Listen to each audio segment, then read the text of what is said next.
Translations have a short lifespan, as in probably they need to transform along with the language. It's not about an easy difficulty question for me, at least. It's not because I want to make it easy because the wordplay is untranslatable, that kind of thing. It's just no, because then it wouldn't be the book. The book is fun, so the translation has to be fun, you know? Yes, you do have to take an author's answers often with a kind of grain of salt, right? Because there's the question of intentionality. How much did their intention actually arrive on the page? You know, the result can actually be different from what they wanted to create, and maybe they didn't even know, and it was a process of discovery. Because I'm thinking, when we translate Shakespeare, for instance, we wouldn't think of translating it into a 16th century Italian. Like Lalla Romano, again, makes more sense now to place her in an international literary tradition as a forerunner than in, if you're going to say, Italian women writers. Yeah.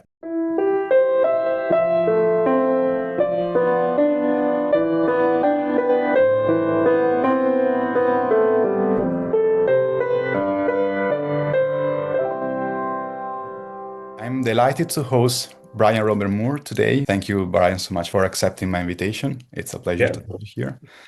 Thank you, Antonio. Good to be here. Brian is a literary translator from Italian into English. I first met Brian roughly a year ago, a little bit more than a year ago in Dublin. He was giving a talk at a festival, and I was so impressed by how thoughtful he was and by the books he selected for his work as a translator. So that's why I invited him. And he's based in the United States, but he also lived in Italy and he studied in Italy. And my first question is about translation as a form of adaptation. So generally speaking, you need to translate a language, but sometimes you also have to translate and to adapt some context and some cultural backgrounds. And also the language has its own peculiarities. So you need to adapt those peculiarities to the language you are now translating into. And sometimes it's also a compromise between content and language. So there are many problems. So that's a very broad question, but I want to ask you, how do you deal with these problems of translation and adaptation and compromises between the two? Yeah, sure. Well, thanks again for having me, Antonio. So for me, in my experience, well, I always do think of it as this form of adaptation in even the more general sense, you know, or if we're talking about artistic adaptation. I think that is one of the more helpful ways to think about translation and the role of the translator. You know, especially say musical adaptation. I know it's kind of a cliche, but I do think it's helpful when you're thinking about the way any musical performer is adapting a, you know, piece of music when they perform it, and that's something I think similar to what a translator is doing. But if you're speaking more specifically to cultural, you know, there is the cultural adaptation, cultural references being adapted, and of course, how do you navigate that? My mind goes pretty quickly to some extreme examples that I've worked on, with you know some of the authors that I think you're you know maybe more familiar with, in even not just that I've worked with, but you know you're probably pretty familiar with them with their role in Italian literature now, being Michele Mari and Walter Siti, who are two, you know, kind of touchstones. And they, there are a lot of references, and the language tends to be pretty complex in both of their work. And it leads me to tell you, first of all, that it truly depends so much on the author and on the text. So there are certain things that, right, you would never try to adapt, and maybe I'll give some examples of those later. But in the case of, say, working on Michele Mari, there was a lot of stuff which I did feel the need to adapt because so much of his work is linguistically rich, playful, even experimental, playing with literary traditions, styles, even dialect. So that was something that couldn't, it had to be like reinvented. when you're working with his work. And an extreme example of that is the dialect of one of the two main characters in his novel Verderame or Verdigris, who speaks completely in a what is supposed to be Varesotto dialect, but is really a kind of literary. I mean, he's drawing on literary sources, mostly poetry, to make a kind of pastiche dialectal, a dialect mishmash in a way, an idiolect, which is particularly this character. So that was something that really I thought had to be adapted because half the book is the two of them talking, and half the time when one of those characters only speaks in dialect. So the kind of tried and true methods to deal with dialect, which often involve trying to maintain the original in some way. Maybe it'll kind of be in English and you'll throw in a dialect word here and there to say, signal to the reader, this is in dialect, this is not the standard Italian. Felt very forced to me and inappropriate because you were losing the game, right? You were losing the sense of literary invention, linguistic invention. And also, I feel like that's also a little unfair to the dialect in a way because, well, why is that? Why is the dialect almost like schizophrenic? Why would it be sometimes in standard English and then a foreign word pops up? Whereas that's not the way we would approach standard Italian. There's a weird kind of um, um, preference there in terms of what's more natural, intelligible. Anyway, so I played a lot with, we met in Ireland and I played a lot with Irish, with Hiberno English as a kind of a foundation, which I thought felt appropriate for many reasons, which I guess I won't go into now, but that was a key. And again, I tried to make it a bit of a mishmash then, like in the original. It's not intended to be realistic. It's supposed to be in a way a kind of hyper literary, in the way that in the sense that it could only come out of books. It could only come out of the world of books. And so that was a very clear adaptation, and that was kind of because of the extreme nature of the book, this kind of fantastical hyper literary text. Um, which I know that many, anyone translating that book would have gone for a different approach. I'm sure you had to adapt the wordplay as well. Like things actually had to change. An object is used because it's supposed to recall to a character something that he's forgotten. He has amnesia, he's losing his memory, and because of the sound, it recalls something else. So the things had to be adapted. That's a very extreme case. And then but then you can have cultural references, which of course you can't just find a one for one. It's not like you can take, some, I don't know, famous soccer player, another thing for Mari, like a soccer player, football player in Italy and say, okay, well, in the US, no one knows him. I'm going to make him a baseball player, the things like that just are not feasible. And that's something that comes up. I was thinking a lot recently with Walter Siti, his references, his cultural references, and in Troppi Paradisi or Paradise Overload. There's so many Italian television figures and he uses real names, right? He names names, but they're also, and he writes this in a kind of mini intro or like disclaimer. They're also in a way kind of stand-ins, and they're also kind of masks in a way, like not as a like roman à clé, that this person is actually this other person, but it's creating a whole kind of realistic network that is kind of begging you to push it until you see its false foundation.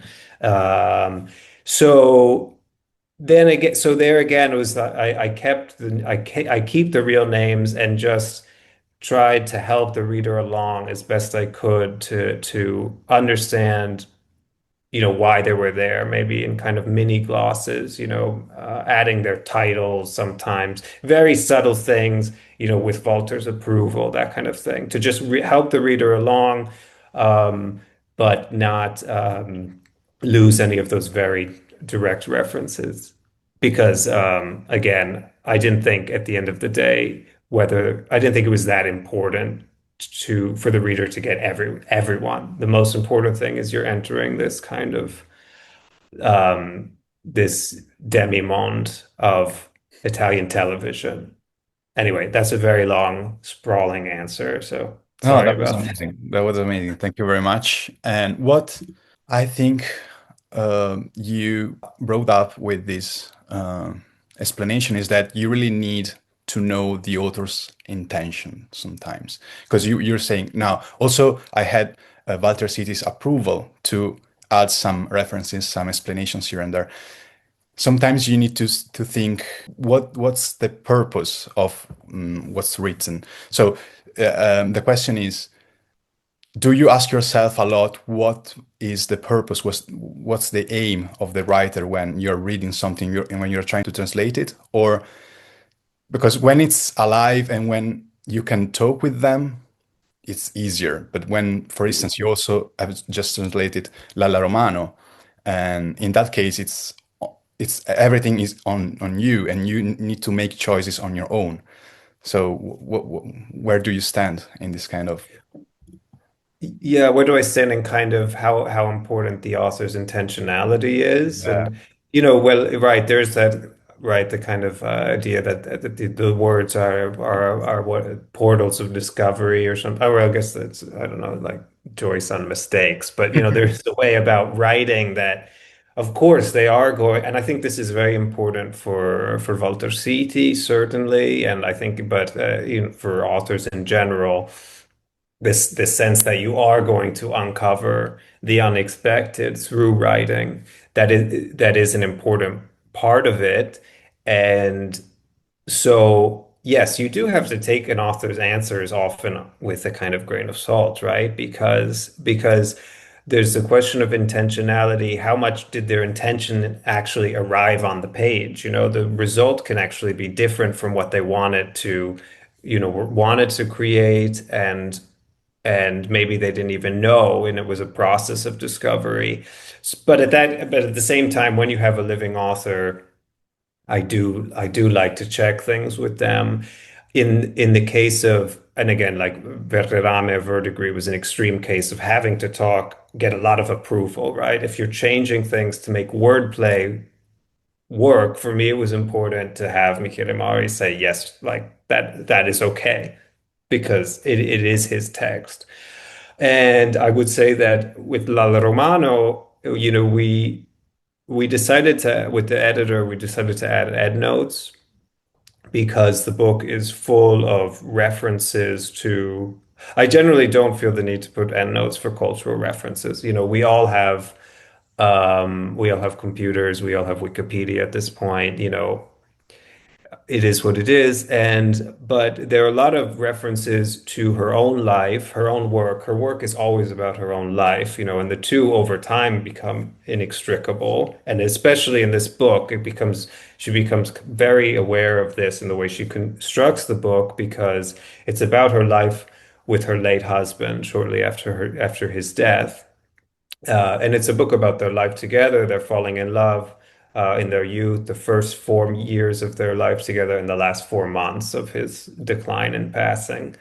But throughout the book, there are these references to her works, these citations, quotes, especially of her early poetry, where you get the sense that she was writing these poems about their early life together, their relationship, and then references to other books and characters in her life, like her son, who was a very important character in another book of hers. I mean, really in a couple, but especially in one, which won her the Strega. So the life is so integral to the text that I really do think the book can be appreciated completely without getting these references. I think the beauty of the prose is just kind of on a very high level. I mean, and how she constructs the work, I do think it's immediately engaging, like very few books. But if you want to go a step further and really get all of it, sure, it was nice to give the reader the option to look in the back and say, okay, this relative is this person. It would be enough to, or like this friend is so and so. If you rewrote the book and changed and took out half the names and put and replaced them with my friend, it would read just as well. But if someone really wants to get everything, we gave them the option. And it became kind of obsessive because once you start putting once you put who four people are, you want to know who all, you want to know four out of five, you want to know who all five of them, or like, so think about that. And then once you get a certain number of people, you realize, oh wait, but then there are these other references. It became, so the endnotes aren't too long, but the process became incredibly engaging and kind of like detective work for me, the way I lived it, like trying to find relatives of hers and things like that. Um, and I would say, unfortunately for Walter Siti, having worked on that book and then gone back to Tropi Paradisi, a part of me was like, oh, he's just alive. I'll just write. I kind of just went overboard asking him questions. So you do have to find a balance, I think. So I should probably bother authors a little less than I bothered Volta for Paradise Overload. But yeah. Great, great. Now I would like to talk a little bit more about language, because I feel like books have a sort of fixed language because it's the peculiar style and language that an author chooses to use in a specific moment, whereas translation deals with a contemporary language because you want to deliver the book now in a certain context, trying to respect also the expectations of a readership because you want the book to be read now. And languages are always transforming. So there is this kind of paradox. So there is a fixed literary language and a contemporary one. And Mhm. it's almost like translations have a short lifespan, as in probably they need to transform along with the language, if that makes Mhm. sense. So do you ever feel this problem, and how do you deal with this? Yeah, that's a really good question. Most of the books that I've done are contemporary-ish. I don't know, it's funny, you create a cutoff almost. Okay, if it's late 90s or early 2000s with a living author, that's quite recent. 60s, 70s, maybe even 80s in the case of Lalla Romano, if she was quite old then, born in her 80s, you'd say, well, that's kind of older, right? And that's kind of a split, right? But I don't know. I mean, Italian has probably changed much more rapidly because of internet and TV and American culture. I mean, obviously there was always American culture, but English has really infiltrated Italian aggressively in the last 20 years, I think, much more than it did beforehand. So to say, the contemporary versus, let's say, classical, whatever it is, 20th century, that distinction is pretty arbitrary. So it's something you have to think about always, right? Even if it's contemporary, the more contemporary it is, the more actually sometimes you have to be even more self-conscious about it. For instance, with Paradise Overload with Walter Siti, it's a media obsessed book. Half of it is mostly in the television universe. And so there, you want to put you would like it to sound quite fitting and modern, but it is 20 years ago. So Mhm. there I had to be quite careful because it's not a kind of 20th century um let's say, comfortably literary language in the dialogue and in the content, right? It is modern, it is media, it's television, but it had to be then. Kept going back to like what were people talking like in the 2000s, in reality when reality TV was like really blowing up in the US, what's the kind of parallel? What was Paris Hilton talking like on The Simple Life? It's like totally bizarre parallels. But that was the time, and that was the time frame. Whereas, so I know some translators kind of go crazy with, say, if you translate a book from the 50s, like I've done one Lalla Romano book from the 50s, Tetto Murato called The Silence Shared, and this her last book that I did in Farthest Seas, that's from the 80s, but again, she was of a certain generation, so her language, it comes from that time period in a way. And I know some translators would say, like, I don't want to use an English word that was coined after that date, right? Or I don't want to use anything that would be out of place. And that makes sense to me. But I think you don't want anything that's going to clash, right? But if the word in English was actually, used more in the early 90s than the late 80s, at this point, I think it's okay for that to be part of the fiction because it's a fiction that any of this is in English to begin with. It has to fit in with the voice, it has to flow, it has to feel right, but I don't go too crazy about that. Where I would go crazier about that is if I were working on something like, which I haven't done, a book of Mari's like Io venia piangoscia rimirarti, which is intentionally dated relative to when it was written. It has to be in this early 19th century poetic Italian mode. So there, yeah, I would probably go pretty crazy on words in English if they really would have a cutoff. Like if it weren't old enough, it couldn't be in the translation because that's part of the game, and very intentionally. That's so interesting and fascinating. You made me think of so many things. First, I think now we are much more aware and conscious of the changes in languages over time. Because I'm thinking when we translate Shakespeare, for instance, Hmm. we wouldn't think of translating it let's say, from English to Italian. We wouldn't think of translating it into a 16th century Italian language. Whereas Yeah. now we're so much more aware that in the 60s, in the 50s, or whatever, we had a different language. And because I think that's also a reflection of a transformation in the use of literary language in general. Because at the time and before, let's say, the Industrial Revolution and this kind of stuff, literary language, it was more stuck, as in it was more crystallized, more stable, Hmm. more elite, highbrow. Whereas step by step, literary languages have started to be more attuned with normal speech and how we tend to speak, Hmm. with some peculiarities related to the style that authors want to use. So it's a weird relationship. Now languages in literature are much more rich and different and varied. So what I wanted to say is that the fact that you want to reflect the language of a certain period, even when you're translating them, reflects this kind of awareness on languages in literature, which is more Hmm. contemporary. And that's very fascinating to me. Yeah. But again, like you said, you don't want it to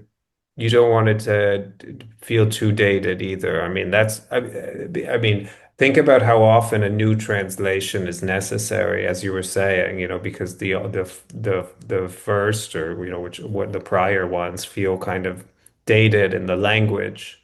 So to intentionally make things dated, right? It could be kind of contradictory. But I do like to point out the examples of books like Michele Mari because some of his books, because I think when we talk about it, people do often forget that no, sometimes the idea of something being dated is actually intentional to the text, and what do you do about that? It's not even a new thing. I mean, like in Manzoni, right? Aren't there in the Promessi Sposi, there's sections that are supposed to be even older, right? I mean, I guess the whole thing is in 1600, and then there's a section that goes, the thing, and I think he plays with that in the Yeah, style it does. too. Yes. Like I'm now, it's been too long since I've read it, but it's not a new thing to do this.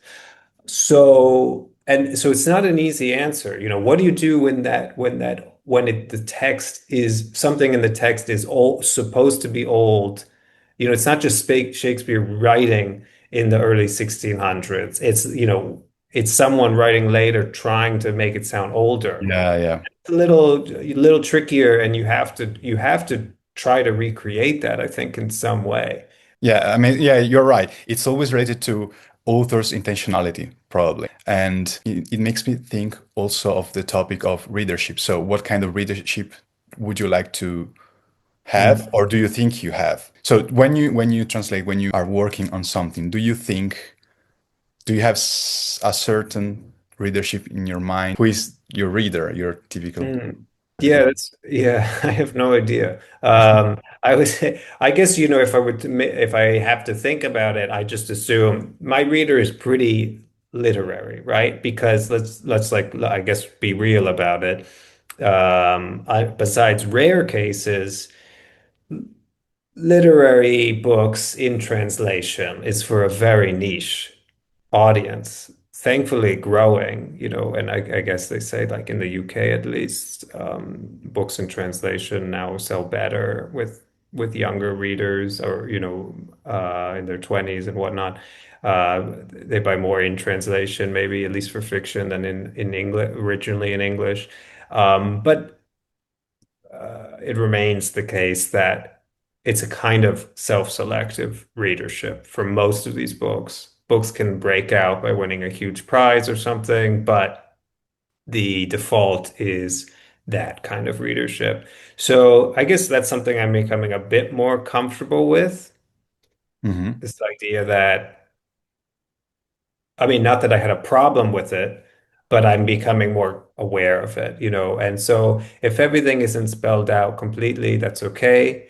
When I'm trying to make things easier for the reader, it's less about making it easy and trying to maintain an enjoyment factor, trying to maintain an experience. Like with the dialect or the wordplay in Verdigris, if I read it in the original and just thought it was a blast and a great linguistic game, that's what I want it to be in the translation. It's not because I want to make it easy so the reader doesn't have to go and look up what these Italian words mean, so because the wordplay is untranslatable, that kind of thing. It's just no, because then it wouldn't be the book. The book is fun, so the translation has to be fun. It's not about an easy difficulty question for me, at least. Um, People have found Romano much more difficult than I thought they would. I guess it's finding a readership that I wasn't expecting too. I guess it's some people have been drawn to it because Yeah. it's a love story. I mean, it's also a grief story, and that's appealing too. And maybe some of the people picking it up read less, work in translations, work where things are spelled out more, less. So, and that's fine. I'm happy for it to find people that I wasn't expecting, that's fine too, even if their reaction is like it's a bit. So what you were saying about the readership makes a lot of sense. And also I wanted to ask you, so we are mentioning three authors, Walter Siti, Michele Mari, and Lalla Romano, which are actually very different from each other for many different Mm, reasons. yeah. But I can tell, like I can see why you like them because I also like them, because they kind of attract a similar kind of readership, and you were mentioning a literary readership. So that makes a lot of sense. Yeah, I feel like I could definitely go to a therapist and be like, these are the other three authors I'm translating, and she could perhaps diagnose me with something. But because they're very different, but yeah, there are some threads between them, which I don't know if speaks to my kind of subconscious or something. But sorry. No, I mean, but what I want to say is also that the image they give of Italy and Italian culture is very different from the stereotypical one.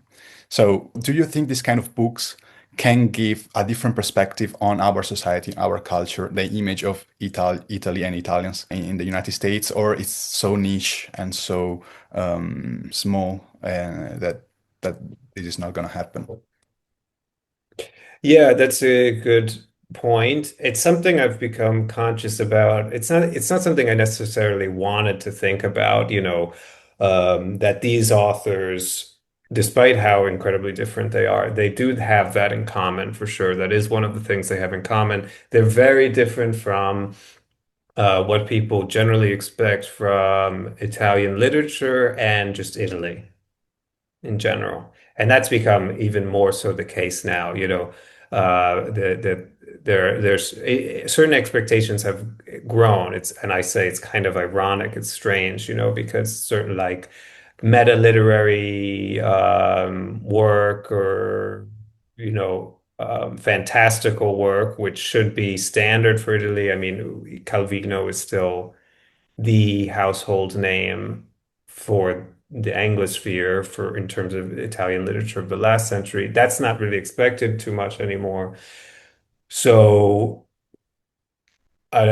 someone like Mari is not what you'd expect now, but I wouldn't say it wasn't like I had, it was a battle that I felt like I had to fight, to show to I do like the idea that readers can see how varied Italian literature is.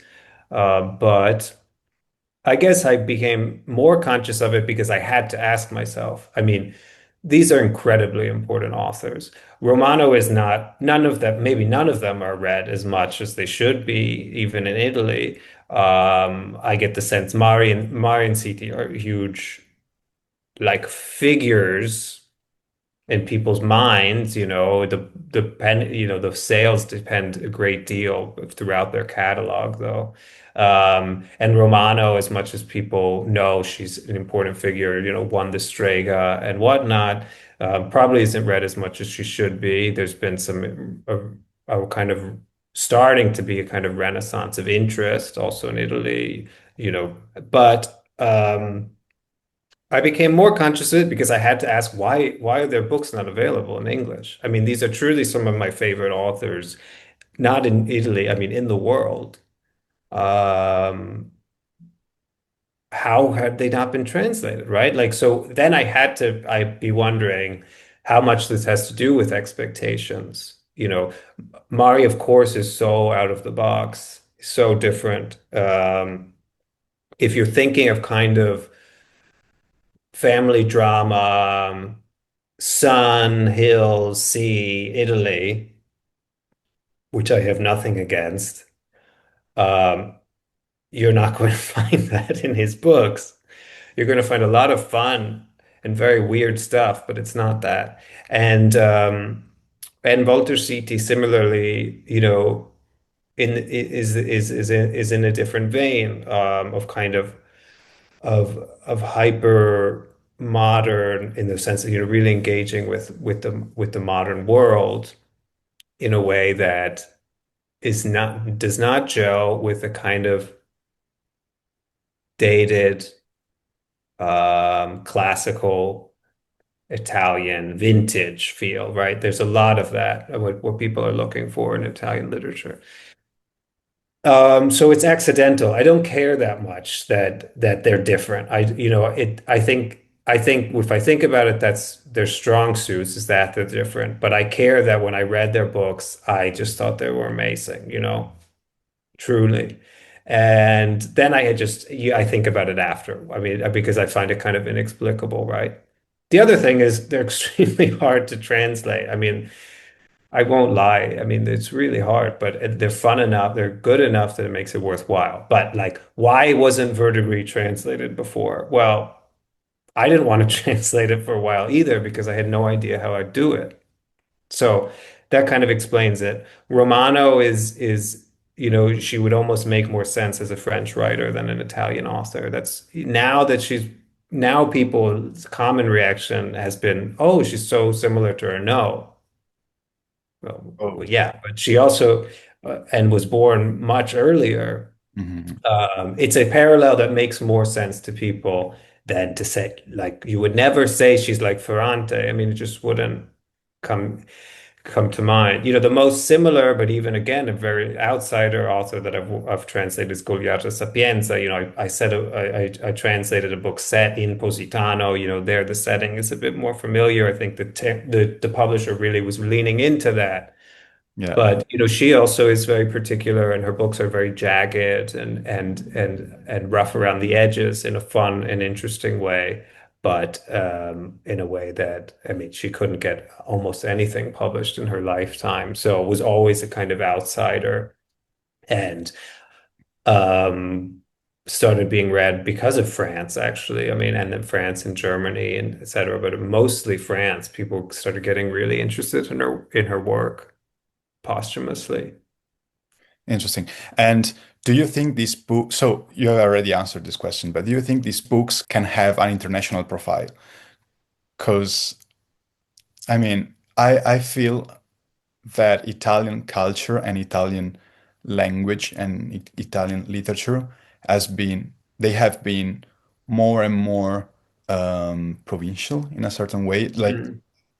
Italy now feels like it's having a minor role in culture and also politics in general and the Western society and Western culture. So, do you feel these books can have a larger audience, can have a larger profile, international profile in the contemporary literature field? Large, well, what do you mean by larger? I guess I should ask you first. Larger than they already have, or larger? Yeah, that's a good. Of course, larger than they have now, but also like the impact and the role they play in a larger scheme of literature. Because Hmm. now in the bookshelves, we see a certain kind of literature.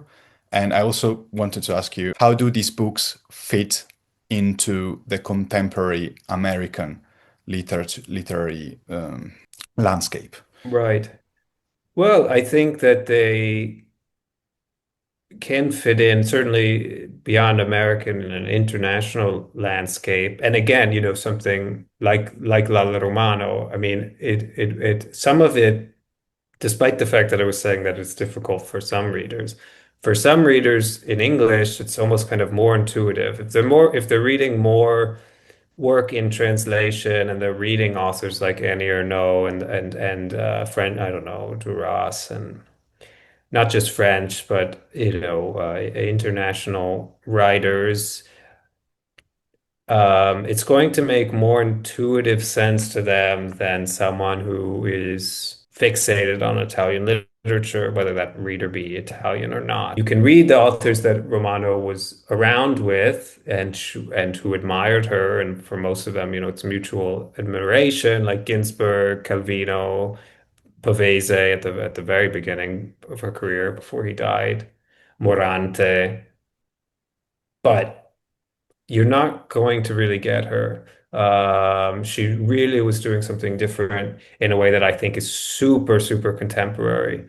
I don't think people were ready for it then. I'm not sure they were ready for it now. But the way she wrote about the family, her own life, taking whatever risk that meant, writing about the details of her life with her husband, her son, her grandson, to a way that in such a way that it risked and actually led to the disintegration of that family. I know everyone writes about their own life now, but I don't know. I've never read anyone who writes it with the same kind of poetic rigor on a Yeah. prose stylistic level, and on the other hand, Um, everyone writes about their parents, fine, but I'm not sure I've read many people who were quite as courageous and um, risking the well-being of their personal life. So that's really before her time, and it makes sense. Again, makes more sense now to place her in an international Mhm. literary tradition as a forerunner than if you're going to say Italian women writers. Yeah. No, I mean, she's not a precursor to Ferrante. She's not, and she's incredibly different from Morante. They were admired each other, but their books, I think, could not be more different. but she makes sense as a forerunner to a lot of writing that came after her, mostly out of Italy. So sorry, that's a particular answer for her. I think they all should have more impact. Again, I'm working on these writers because they really mattered and still matter to me, and so I don't see why they shouldn't matter to other people. Like, for instance, when I first read Paradise Overload, I mean in Italian Troppi Paradisi, I did not get most of the cultural references. Even though I was living in Italy, whenever TV personalities would come up, I did not know them. I didn't watch Italian TV, or at least that kind of TV. So I knew already this book is completely enjoyable, even if they're just names. Even if you're just, oh, okay, this is some TV host. Yeah, That's fine, because that was my personal experience. Then translating it, I did a lot of research, but I saw this can be just as enjoyable for an international audience. Yeah. great. And also, speaking of Troppi Paradisi, I think that my generation or people slightly younger than me could not even know most of the people mentioned. No, So actually, but you know what? It's actually pretty startling how much um, people have stayed the same in Italian television. I would have thought that too, but people really stick around. It's like if you'd written that kind of book in the US at the same exact time, 95% of the people who appear on television would be gone, and probably people wouldn't know them. And I'd say the majority of the figures, not to, say you're wrong, but I was shocked how much how many people have stuck around. I But think it's just yeah, it's just a particular case for no, it, no, you're right. the same way they're the same singers who they But you know, they just stick around forever and that kind of thing. most of them are still there. The problem is that the younger generation does engage with television. Oh, sorry. Or- Okay, that's a very fair Yeah. point. Very fair point. Sorry. Then So you're really right. many of my friends from my generation, slightly younger than me, maybe they know some names, but they don't really know who they are and what they did, if that makes sense. Yeah, well, that's why I realized that the book still has, because that was my initial experience. I realized that the book could still matter to, the kind of friends you're talking about, and people that your generation in Italy, because that was my experience, and I realized that there's something much more than the particular names, right? Like they are these stand-ins, right? They could be any number of people, real and invented. But he's very funny when he talks about this, where Walter says like he has a kind of almost lack of imagination. He says something. Yeah. Um, and in that regard, it's like, well, why make up a name when I can reuse a real one? Well, I don't know, maybe because you'll be sued, but no, it's okay. Yeah. Yeah. Does it No, anyway. but I mean, that book, it's so important for explaining how certain contemporary mechanisms of media culture, Western culture, and Yeah. sexuality, consumerism, all these kind of features, all this kind of stuff, it's so relevant now that even though we cannot get who Raffaella Carrà is, or even though television is not so impactful anymore in Italy, probably it is, it's still very important. But anyway, Yeah, with older people. I mean, that book can be relevant and important, as you said, context, but also in an Italian contemporary one, even though the Certainly. situation is different. Well, the in terms of very particular Italian way, in a way that has unfortunately become more internationally relatable, is the kind of the political jockeying and maneuvering within television and the kind of general media apparatus. And of course, this is part of the Berlusconi era. The head of the lead, one of the most charismatic leader or something, is also head of all the televisions. This there are dynamics there that have become much more common throughout the world. Let's just say, obviously Berlusconi was a forerunner in a lot of ways. And but in terms of its relevance, it's also amazing how much, well, let's say a lot of the book is about kind of the mediaization of the self, right? And how we think of ourselves, even in our interpersonal relations, in relation to media, right? And it's incredible some of the parts of this book that they're written before or at the very beginning of social media, because there are lines in the book that feel like they are just about today.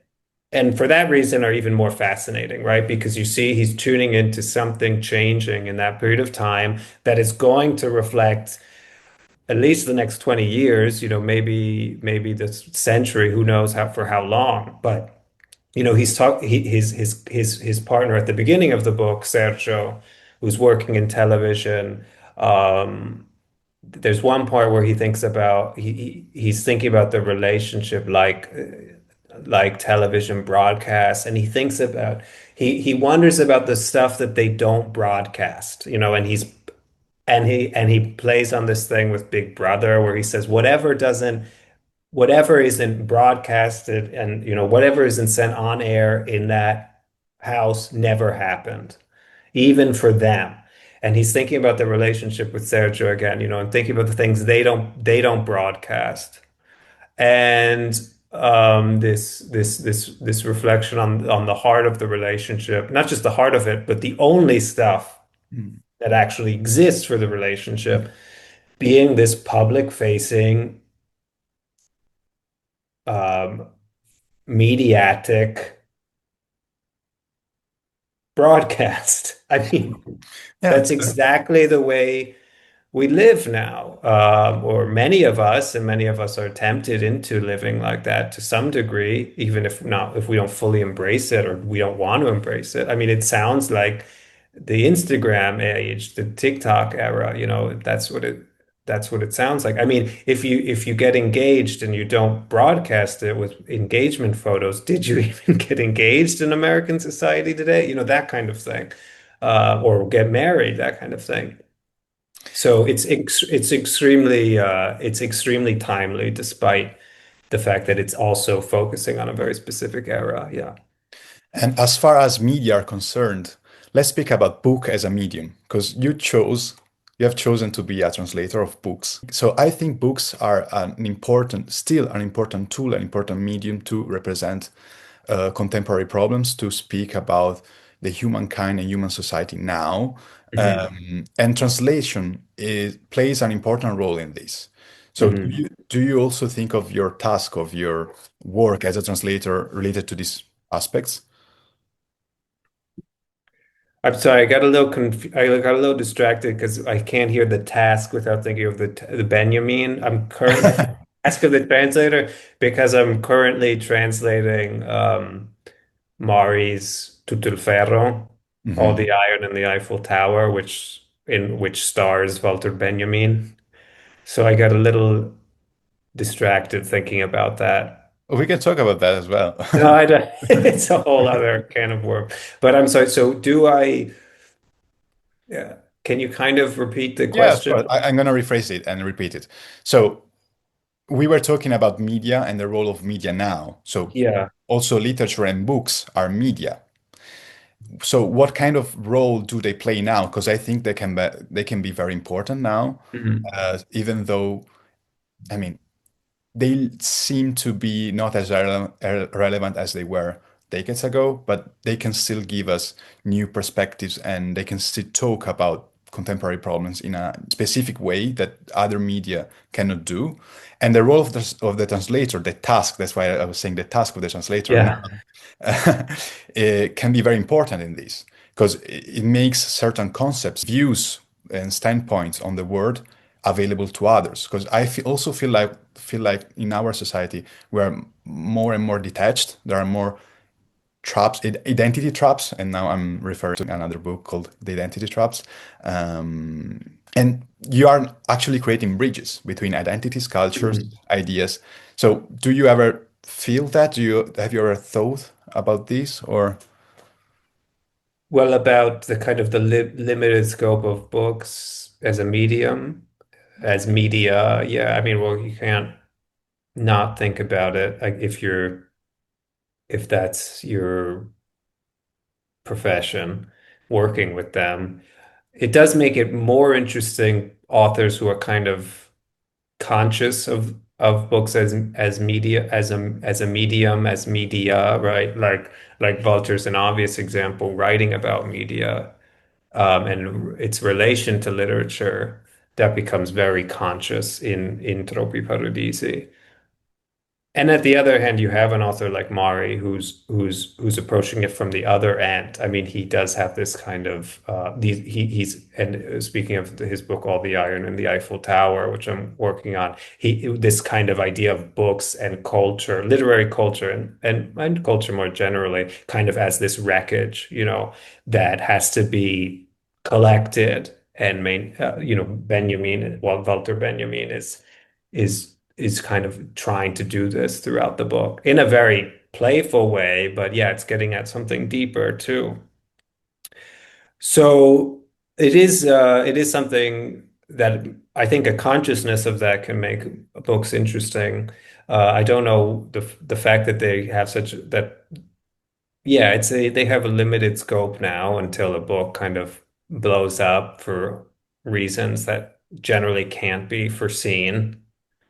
You know, obviously, if it wins a major prize, very, very few of those, that actually make a huge difference in terms of how many people will know about a book.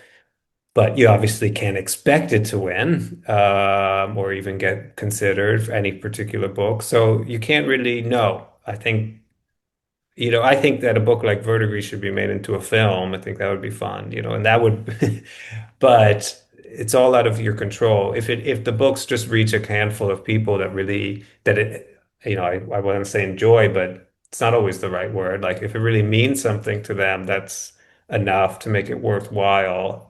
Because that's the way it was for me for these books, it was enough to experience them and know that they were out there. So if that then is the case for someone reading it in translation, that's enough too.